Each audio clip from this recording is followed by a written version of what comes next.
was taking online courses in business and marketing, and I learned something very, very useful. It appeared to be, at least, which is to set a big, big goal. So they really wanted me to think outside the box and way beyond my own limits. And they suggested I gave myself a $1 million revenue goal.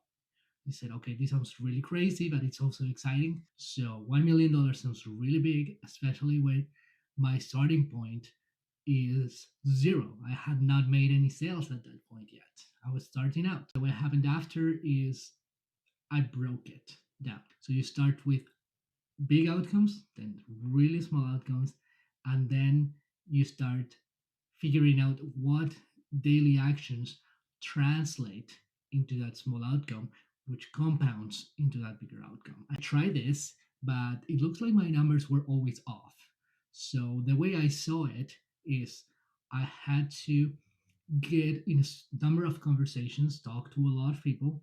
Some of those people would get on a Zoom call with me. So that's the sales conversation.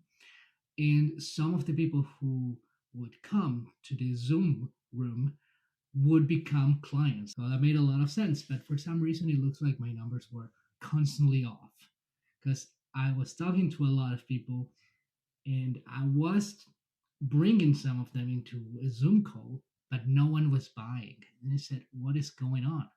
Right. So I knew I was following proven frameworks, success formulas that had to work because they were proven. A lot of people were using it to make fortunes, right? And because the system wasn't working and I was working hard on said system, I started to think that there was something wrong with me.